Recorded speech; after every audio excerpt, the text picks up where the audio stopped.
Hello दोस्तों, कैसे हैं। न्यू रिसर्च यूट्यूब चैनल पे आप लोग का हार्दिक स्वागत है। और बस छठा का लास्ट चैप्टर है। हो सकता है एक आध चैप्टर छूटा होगा तो देखेंगे अगले वीडियो में, नहीं तो फिर सेक्शन में 7 का मैं फिर क्लास लेके आऊँगा, है ना। फिर से एक नए चैप्टर से, फिर नए किताब से, फिर नए एक दुनिया से फिर मैं क्या करूँगा, फिर पढ़ाई को फिर मैं आगे बढ़ाऊँगा। ठीक है दोस्तों, तो आइए आज थोड़ा जल के बारे में पढ़ते हैं कि जल का कितना बड़ा महत्वपूर्ण है हमारे दैनिक जीवन में।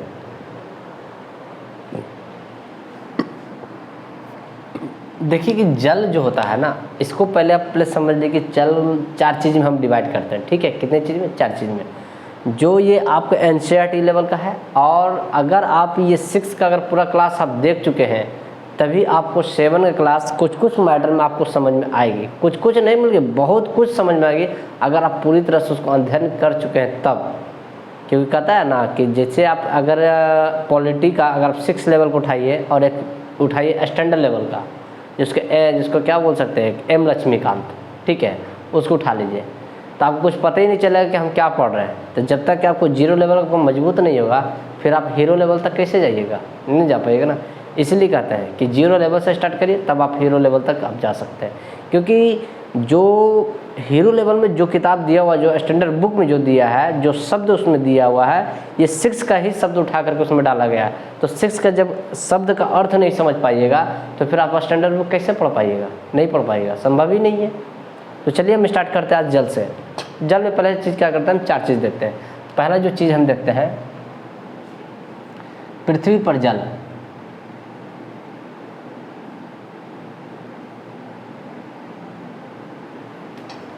दूसरा हम देखते हैं पृथ्वी पर जल। दूसरा हम देखते हैं क्या चीज़, अतिवृष्टि,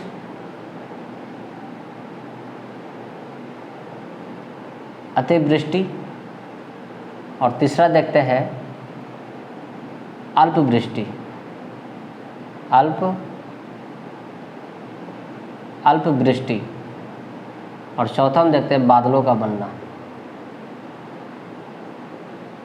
बादलों का बनना, है ना। हम क्या करेंगे कि बारी बारी से क्या करेंगे, हम एक एक टॉपिक पर क्या करेंगे, हम चर्चा करेंगे। तो पृथ्वी पर जल, अतिवृष्टि और अल्पवृष्टि, बादलों का बनना। समझिएगा कि पृथ्वी पर जल का मतलब क्या होता है। आप जानते हैं कि दैनिक जीवन में जल की आवश्यकता, है ना, इतना ज़्यादा है कि जिस तरह से हमारे शरीर का अगर एक अंग को अगर हटा दिया जाए तो अपाहिज हो जाती है, उसी प्रकार से अगर जीवन के अगर इस अंग को अगर हटा दिया जाए तो जीवन अपाहिज हो जाएगी। इतना बड़ा इसका महत्वपूर्ण है। तो ये समझिएगा कि जल जो है कि हम उपयोग हर जगह करते हैं। कहते हैं कि जैसे कहते हैं सांस के बिना जीवन असंभव है, उसी प्रकार से जल के बिना जीवन भी असंभव है। इसलिए देखते हैं कि सरकार कई तरह के नीतियाँ लाती है ना, कि जल को बचाइए, है ना। जैसे आप देखे होंगे बहुत सारे, एक नीति थी सरकार की कि पृथ्वी पर है और पृथ्वी पर क्या ऊपर जल लगा हुआ है, यानी इस तरह से था ना।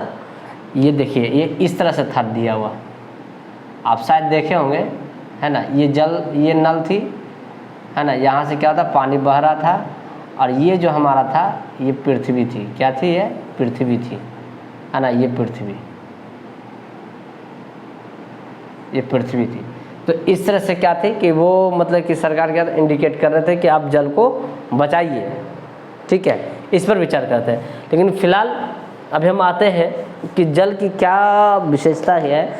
आप जानते हैं कि पूरे पृथ्वी पर, कितने, पूरे पृथ्वी पर जो जल हमारा है, मान लीजिए हमारा पृथ्वी है, ठीक है, अगर इसमें 4 हिस्सा है, ठीक है, इसको अगर हम 4 हिस्सा में अगर बांटते हैं तो 3 हिस्सा में, किसमें, 3 हिस्सा में आपका पानी ही पानी है। कितना है? पानी ही पानी है। लेकिन सिर्फ एक भाग में, जहाँ पर हम लोग पूरे संसार इस जगह पे क्या है, ये शिफ्ट हुए हैं। ठीक है, यानी कि पूरे पृथ्वी का 3 भाग पानी घेरे हुए है और एक भाग जो है जिस पर मनुष्य जाति, मनुष्य जीवन संभव है। आप सोच सकते हैं कि पृथ्वी पर कितना पानी का बहुत ज़्यादा भंडार है। लेकिन दुर्भाग्य की बात यह है कि पूरे पानी में अगर हम मान लेते इतना को 100% पानी, तो पीने के लायक जो पानी होती है मात्र हमसे कह सकते हैं कि 10% ही क्या है पानी पीने लायक है, बाकी 90% जो पानी है वो बेकार है। बेकार का मतलब कह सकते हैं ये क्या है, खारा के रूप में है। किस रूप में है? खारा के रूप में पानी है, समझे। और 10% क्या है? पीने के लिए। इसलिए कहा जाता है कि पानी की जितना ज़्यादा बचत करिएगा जीवन उतना ही ज़्यादा बचेगी। पृथ्वी का आयु, पृथ्वी को उतना ही ज़्यादा हम बचाया जा सकता है। पानी को कम करके जहाँ पे ज़्यादा ज़रूरत है वहाँ पे ये सोच कर चलना चाहिए कि कितना कम पानी में हम उस सोर्स को पूरा कर सके, इस पर विचार करना चाहिए। कहते हैं ना, आजकल कहते हैं ना, पीने से ज़्यादा लोग नहाने यानी स्नान करने और कपड़ा धोने में पानी को क्या करते हैं, व्यर्थ कर देते हैं। अब हर जगह देख रहे हैं क्या आता है कि चापाकल वगैरह क्या गड़ा रहा है। चापाकल गड़ा तो वो तो बहुत अच्छा है लेकिन कहीं जगह का बहुत जगह क्या देख रहे हैं कि बोरिंग को धंसा दिया जा रहा है, जिससे क्या होता है कि जो हमारे सार्वभौम यानी भौम यानी सार्वभौम के नीचे जो है यानी कि भूमि के नीचे जो पानी है वो क्या धीरे धीरे खत्म होते जा रही है। और एक ऐसा समय आएगा कि पानी पूरी तरह से खत्म हो जाएगी तो लोग क्या होता है, पीने के लिए लोग बेचैन हो जाएंगे। इसलिए सरकार क्या आती है, बहुत सारे जागरूक लेकर के अभियान लेकर चलाती है कि पानी को बचत करिए ताकि हमारे आगे के जीवन को, आगे के पीढ़ी को ये संदेश दे करके और हम जीवन को आगे बढ़ाया जा सके। ठीक है दोस्तों, तो इस तरह का क्या था कि इस पानी में महत्वपूर्ण है। ठीक है, अब हम आते हैं दूसरे विचार विमर्श करते हैं, वो हमारा है बादल का बनना। आप लोग सभी लोग जानते हैं कि बादल का निर्माण किस प्रकार से होता है। ठीक है, देखिए आप लोग ये जानते हैं कि बादल में आखिर देखिए छोटे छोटे बच्चे क्या सोचते हैं कि वाह इतना सारा मतलब बर्फ ऊपर से कैसे चला रहा है, कोई है क्या ऊपर में जो बर्फ को दे रहा है? कोई तो नहीं है, लेकिन फिर भी ये बर्फ आ कहाँ से रहा है? तो चलिए बच्चों, आज हम बताते हैं कि बर्फ आ कहाँ से रहा है। ठीक है, बर्फ आने का बस एक ही मकसद है कि वह है हमारा पानी का वाष्पीकरण। यानी कहने का मतलब यह हो गया कि अब नदी, झरना, झील, समुद्र, सागर सब जगह में क्या होते हैं, पानी है। तो सूर्य की प्रकाश जिस तरह से सूर्य की प्रकाश से क्या होता है कि पानी है। ये मान लीजिए आपकी ये नदी है। ठीक है, ये आपकी क्या है, नदी है। ठीक है, ये आपकी क्या है, नदी है। और ये आपका क्या है, प्यारा सा सन है। ये क्या है, आपका प्यारा सा सन है। अब बात को अच्छी तरह से समझिएगा तब आपको क्या होगी, पता चलेगी। ठीक है, ये क्या कर रहा है कि पानी का ये प्रकाश अपना इस पर क्या कर रहा है, वो दे रहा है। ठीक है, ये क्या कर रहा है, प्रकाश दे रहा है। फिर ये प्रकाश क्या करेगा कि पानी से होकर के ये क्या होगा, ये ट्रांसफर होगा इस रूप में।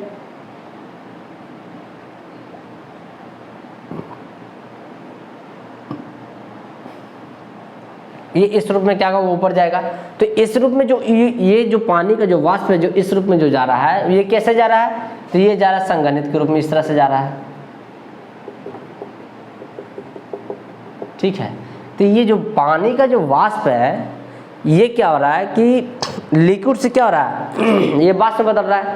तो ये लिक्विड से जो वाष्प में जो बदल रहा है यही हम क्या कहते हैं, इसको हम बाष्पोत्सर्जन कहते हैं। क्या कहते हैं, बाष्पोत्सर्जन कहते हैं। ठीक है, तो फिर ये क्या करता है कि ये जैसे ये क्या होता है, ऊपर जाता है। तो आप जानते हैं कि एटमॉस्फेयर में ऊपर जाते जाते क्या होती है कि उसका टेम्परेचर क्या होता है, वो घटता है। और नीचे आने पर क्या उसका प्रेशर क्या होता है, उसकी बढ़ती है। आप जानते हैं कि 0 टेम्परेचर पर क्या होता है कि पानी बर्फ बन जाती है।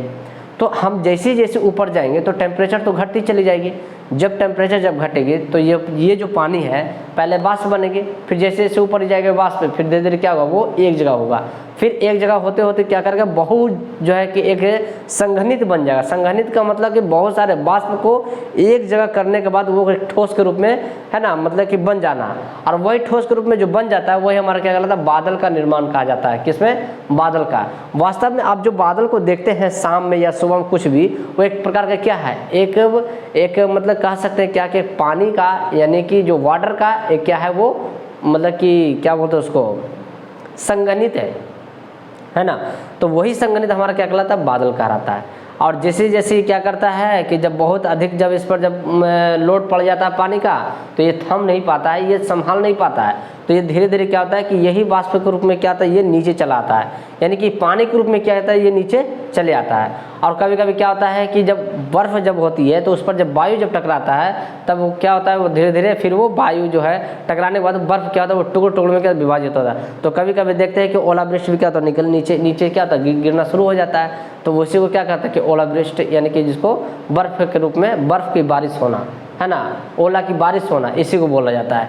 तो हम क्या करते हैं, वर्षा यानी कि जो कम जो संघनित होती है तो वो क्या करता है, वो पानी का रूप धारण कर लेता है। बहुत ज़्यादा जब संघनित हो जाता है वो क्या होता है, जो बहुत ज़्यादा, देखिए बहुत ज़्यादा कब होगा, जब बहुत ज़्यादा जब गर्मी आपको पड़ेगा ना, तो वो क्या करता है, आपका बर्फ़ का निर्माण करता है। लेकिन बहुत कम जब गर्मी पड़ती है तो उस जगह पर क्या होता है कि आपका सिर्फ वर्षा होगी, ठीक है। अब वही वर्षा फिर क्या करता है कि नीचे जब आ जाती है, जब पृथ्वी पर जब आती है, तो यही पानी जब पृथ्वी के जब नीचे चला जाता है, कौन, यानी वर्षा का पानी जब नीचे चला जाता है, उसी को बोलते हैं सार्वभौम।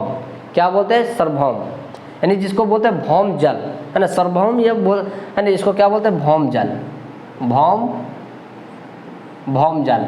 यानी भौम जल किसको कहेंगे कि जो, यानी वर्षा का पानी है ना, वर्षा का पानी पृथ्वी के नीचे जाने की जो घटना होती है वो इसी को हम क्या कहेंगे, भौम जल कहेंगे। अगर आप चाहिएगा तो लिख सकते हैं भौम जल में, ठीक है। अब बात समझ में आ गई ये कैसे हो रही है, अब समझिए।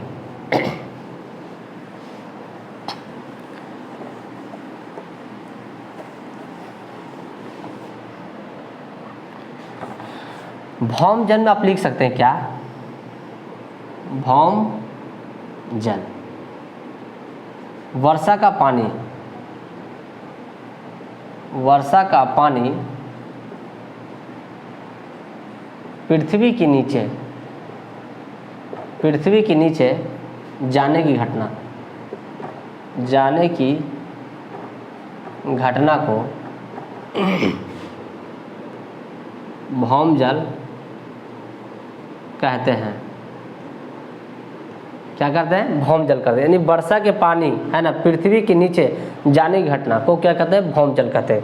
आप एक चीज़ और नोट में लिखिएगा कि पानी जो लोग कहते हैं ना कि ऊपर, जैसे कि कहता है कि पानी जो है कि जो उबलता है, यानी कि जो वाष्प होता है, कहता है कि जैसे 20, 25, 40, 100 जैसे जैसे जाता है, नहीं उसका टेम्परेचर जैसे जैसे उसको बढ़ाएंगे वो वाष्पों का जो प्रक्रिया है ना, वो क्या कहलाता है कि वो बढ़ता चला जाता है। ये ध्यान में रखिए, एक चीज़ नोट्स में लिख लीजिए, है ना, नोट में करके लिख लीजिए, कैसे में, नोट में, है ना, कि पानी का वाष्पीकरण, पानी का है ना वाष्पीकरण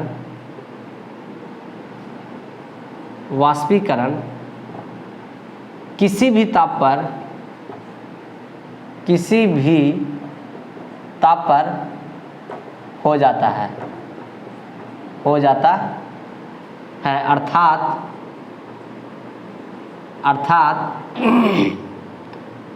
पानी का है ना, पानी का वाष्प के रूप में बदलना, पानी 0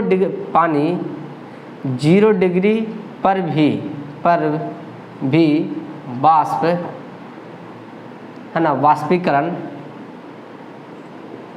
वाष्पीकरण होता है, यानी पानी 0 डिग्री पर भी वाष्पीकरण होता है।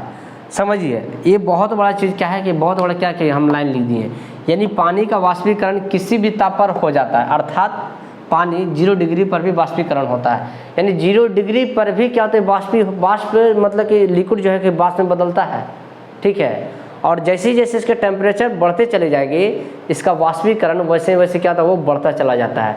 अगर जैसे अगर 100 डिग्री पर है, आप जानते होंगे कि कटोरा का जब पानी आप क्या करते हैं, जब गैस पर रखते हैं तो उसका टेम्परेचर क्या होता है कि 77, 78, 79, 70, 79 है ना, 100 पर जाते जाते क्या होता है, पानी बहुत ज़्यादा क्या होता है, उबलना शुरू होता है। ये भले कहिए कि 0 डिग्री पर क्या होता है कि पानी का जो वाष्प होता है बहुत समय लगेगा वाष्पित होने में, लेकिन वाष्पित जरूर होगा लेकिन बहुत अधिक समय लगेगा। लेकिन जैसे जैसे अगर टेम्परेचर को बढ़ा दिया जाए तो इसका टाइमिंग क्या वो घटता चला जाएगा। मतलब समझ में आएगा कि अगर आप एक मोमबत्ती से कटोरा को एक लीजिए, ठीक, छोटा कटोरा लीजिए और मोमबत्ती जलाकर उस पर रख दीजिए तो वो भी क्या होगा, वाष्प तो होगा, लेकिन उसमें क्या टाइम लगेगा। लेकिन जैसे ही आप उस आग को और ज़्यादा आग दे दिया जाए, यानी उसको गैस पर चढ़ा दिया जाए, तो क्या होगा, बहुत जल्दी वाष्प हो जाएगा कि नहीं हो जाएगा। तो वही चीज़ यहाँ पे यही चीज़ कर रहा है कि पानी का वाष्पीकरण किसी भी ताप पर हो जाता है, अर्थात 0 डिग्री पर भी पानी का वाष्पित हो जाती है। इस चीज़ को हमेशा याद रखिएगा, ठीक है दोस्तों। तो ये थी क्या थी कि हमारा जो था ये हमारा पानी के वाष्पीकरण की प्रक्रिया थी, ठीक है, कोई दिक्कत नहीं। इसमें हमने क्या देखा, अब इसमें एक चीज़ और देखिए क्या होता है कि इसी प्रकार से एक होता है बाष्पोत्सर्जन। तो बाष्पोत्सर्जन में क्या होती है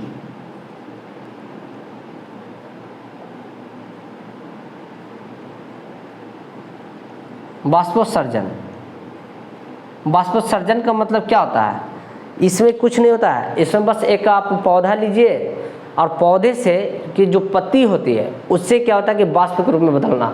वो तो लिक्विड है, उसके अंदर जो पानी वो तो लिक्विड है, लेकिन वही लिक्विड क्या करता है कि पत्ते के द्वारा, यानी पत्ते में क्या होता है छोटे छोटे रंध्र होती है, जिससे क्या होता है कि वायु का आदान प्रदान होता नहीं, उसी से वायु अंदर जाती है, उसी से वायु बाहर आती है।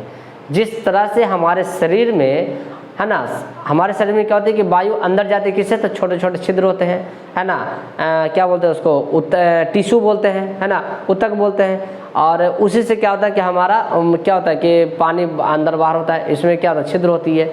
तो उसी प्रकार से पत्ते में भी क्या होता है छोटे छोटे छिद्र होते हैं, जिससे कि कार्बन डाइऑक्साइड अंदर जाती है और ऑक्सीजन बाहर निकलता है, ठीक है। तो उसमें क्या होती है कि उसमें भी क्या होता है कि पानी की मात्रा होती है, लेकिन उससे में क्या होता है सूर्य का जब प्रकाश रख दिया जाता है तो उससे भी क्या होता है बाष्पोत्सर्जन होता है। अब कैसे, इस पर आप समझ लीजिए। मान लीजिए गमला ले लिए, अब उसमें क्या लीजिए जो आधा केजी की जो पन्नी आता है उसको ले लीजिए, उजला वाला पन्नी।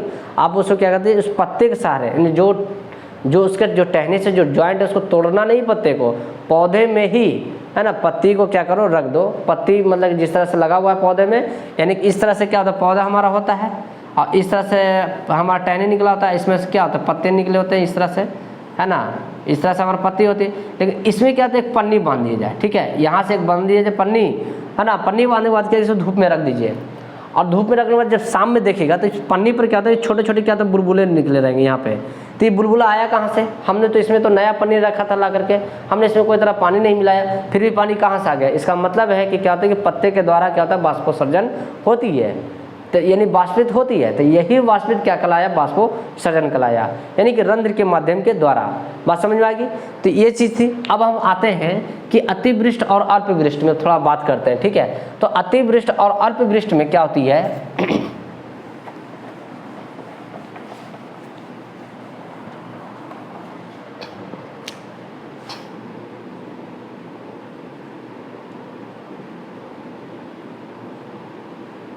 अतिवृष्टि का मतलब यह होता है कि जब पानी अत्यधिक जब बारिश हो जाती है ना, तो वो उस जगह पे क्या होती है बाढ़ आ जाता है। कहीं कहीं नदी में बहुत ज़्यादा क्या तो उफान आ जाती है, किससे आती है, तो बहुत ज़्यादा वर्षा हो जाने से। तो उसी को हम क्या बोलते हैं, हम अतिवृष्टि कहते हैं। यानी यहाँ लिख देते हैं अत्यधिक वर्षा होना, अत्यधिक है ना वर्षा होना, है ना, अत्यधिक वर्षा होना अर्थात बाढ़ की प्रवृत्ति लाना, बाढ़ की प्रवृत्ति लाना अतिवृष्टि कहलाता है। अतिवृष्टि कहलाता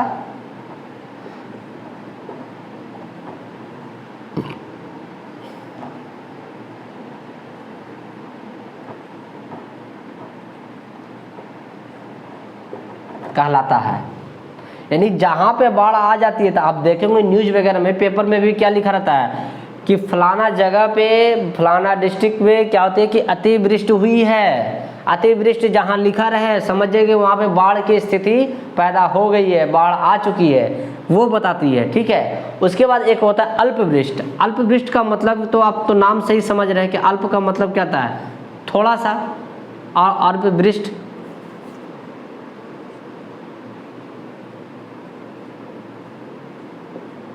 अल्पवृष्टि का मतलब होता है कि जहाँ पे वर्षा बहुत कम होती है, यानी कि जिस स्थान पर वर्षा कम होती है उसे, है ना, अल्पवृष्टि होती है। जहाँ जिस स्थान पे वर्षा कम होती है ना, कम होती है, अर्थात है ना, जिस जगह पे